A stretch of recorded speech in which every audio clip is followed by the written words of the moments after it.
I'm Warren Fales, coming to you once again with a moment of truth. This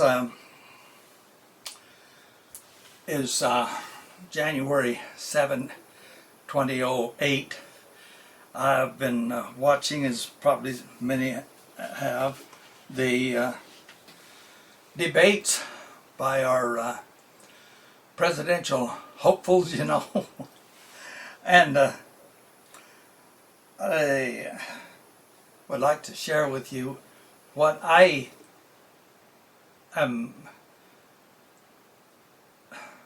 Well, it goes through my mind. What would this do? Who would that? What they're saying? How does this work? Well, my thoughts are all on the basis of a verse here in the book of Amos. The book of Amos chapter 3 and verse 7 says, "Surely the Lord God will do nothing, but he revealeth his secret unto his servants the prophets." So the things that are going on in the world today, we can understand the play and a counterplay of this whole thing if we will go to the prophecies concerning our own nation and ask the Lord to help us to understand this prophecy. Well, the prophecy concerning the United States is found in Revelation chapter 13. The first 10 verses of this chapter talk about the Roman Catholic Church. And if you understand those verses, I went to Europe back in 1970 to study the Reformation and what went on in the Dark Ages. And so I've got a fairly decent understanding of the first 10 verses of Revelation. It really spells out the Catholic Church and brings us, I didn't want to spend too much time on that because I run out of time on the other. So I won't go into that. But anyway, the book of Daniel, in two different visions, Daniel saw the history of the world from his day down to the second coming of Christ. In the vision of that Nebuchadnezzar saw about this huge image, we are now in the feet and the toes of that image. All the rest has been fulfilled, and history verifies it. And here, in beginning with verse 11 of Revelation 13, the prophecy introduces us to the United States of America, a beast that came up out of the earth, having two horns like a lamb, and he spake of the dragon. We have freedom, we have religious freedom, and we have civil freedom, and that, of course, has allowed people to do their best, and so America has become the #1 nation. But down here in verse 15 is what's going on right now. It says, "He," that's the United States of America, "had power to give life unto the image of the beast, that the image of the beast should both speak and cause that as many as would not worship the image of the beast should be killed." Now, the image of the beast, in all probability, is the United Nations. Now, when we look at these two political parties, all right, Woodrow Wilson was a Democrat, and he came up with the League of Nations. Well, it was planted over in European soil, and it fizzled out. Then Franklin Delano Roosevelt come along, and he, also a Democrat, founded the United Nations and put its capital here in the United States.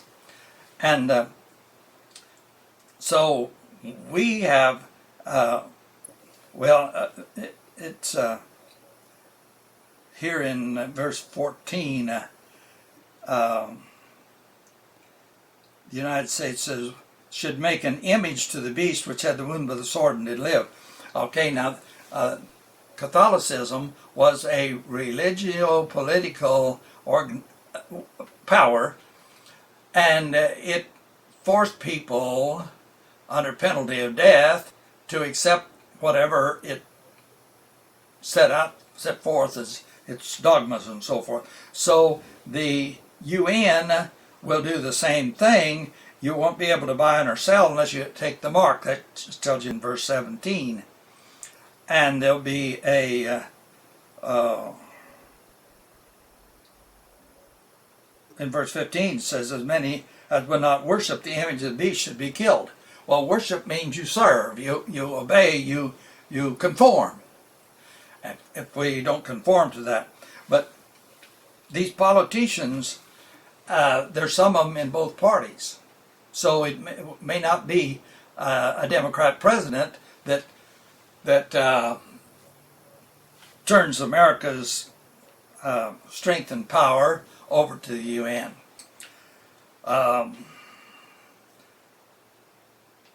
But, well, like George Bush Sr., Herbert Walker Bush, he believed in a one world government. Our President Bush does not. But you listen to these politicians. Some have a strong desire for nationalhood of America.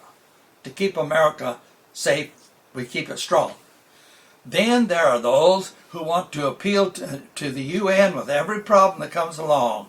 We'll turn it over to the UN. The UN will handle it.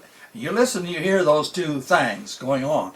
Well, no matter how you vote, here's how it's going to eventually go. It may go with this administration. It may go on longer. The beautiful thing about it is, when this happens, it won't last for very long, because these nations, ungodly nations, won't be able to get along. And so over here in verse 17, chapter 17, it says that in verse 12 of Revelation 17:12 says, the 10 horns which thou sawest are 10 kings which have received no kingdom as yet, but receive power as kings 1 hour with the beast. So when this UN takes over, it will be very short-lived. Now, in prophecy, a day is a year. There's 2 different places, and I had that looked up, and I forgot what I did with it. But back when the children of Israel didn't have faith to go into the promised land, God sentenced them to 40 years wandering in the wilderness. 1 year for every day that they searched out the land. They searched out the land for 40 days. So a prophetic day is a literal year. Okay?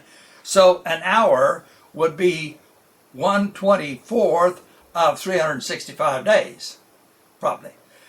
And so that, since there's 24 hours a day, you divide 24 into 365, and you come out with, just under 16 days.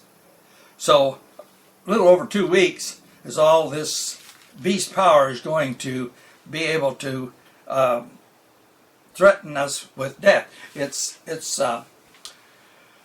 another reference to it is like in over there in Persia, when Queen Esther, being a Jew, Haman was going to eliminate all the Jews. He was the old-time Hitler, and when his plan was discovered, why, he was hanged on the gallows that he was going to hang Esther's uncle Mordecai on. So we won't have anything to really be concerned about, because God will come and deliver us. That's how close we are to the second coming of Christ. You watch it. Whenever the Congress and the President starts this matter of turning the world's government over to the United Nations. If you're not already prepared to meet Christ, you won't have much time to get prepared. You better be preparing today for two reasons. One reason, you might not live till then. You might die before then and die unprepared. But the other reason is, if you're not prepared when this declaration goes out to worship the beast in his image, you will have become so dependent upon government help and government assistance. And that's what all these government programs are about. It's the Antichrist programming into our mind and our nature and our way of living a dependence upon the government. And we are becoming more and more dependent on the government as with each passing generation. This has been going on since back in the 1930s. And so, these are things to consider and think about when you are determining who to vote for.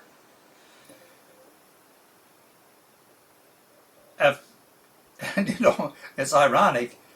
Those of us who want Jesus to come, well, we ought to vote for the one who wants the one world government, because the quicker he comes and gets it set up, the quicker Jesus is going to come and put a stop to everything he's got going on. That's if you don't grasp this, or you wonder about what I'm saying here. You know, you can listen to Hal Lindsey and his late great Planet Earth, or Dan Brown and the Da Vinci Code, and that's just for starters. There's John Hagee with his about Jerusalem and the Jews and all of that stuff.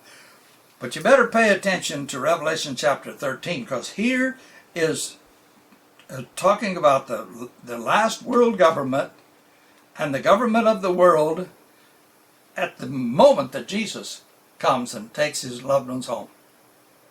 All his righteous ones. Those are overcomers. And if you're not an overcomer, it's time to begin to be an overcomer, because only overcomers are going to meet him in the air. The rest will be bound here by gravitation, and they won't be able to move away. But read these verses 11 through 18 and pray for God to help you to understand what is being said right here, because this is the culmination of this world's history. It tells you right there, just like God said over in Amos, there's not going to be a secret rapture. God is not a God of surprises. He's not a sneak thief. He doesn't do things behind our back, and he doesn't want us doing things behind his back. In fact, as we can't, because he sees everything, whether it's in the daylight or in the dark. But I admonish you to read these verses prayerfully, study them thoroughly, and see if it doesn't all make sense to you. Because the United States of America has the power, verse 15 says, to give life to the image of the beast. In other words, to make it function, to make it capable of getting things done. Now, there's two things, of course, that this image of the beast will do. Things are going, already we hear economists talking about a recession and bad times. And in chapters 17, I believe it is, it tells about how people will moan because things are not like they should be.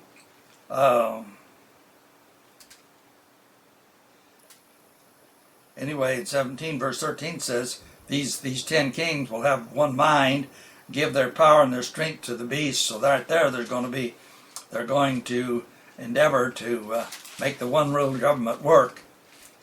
And over in chapter 18, they're moaning because verse 17 says, "For in 1 hour so great riches is come to naught, and every shipmaster and all company and ships and sailors and many as trade to the sea stood afar off and cried when they saw the smoke of her burning," saying, what great city is equal to that?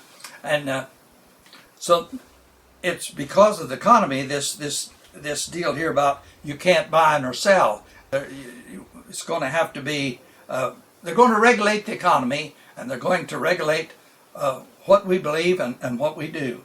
So that's what we have to look forward to, and we need to be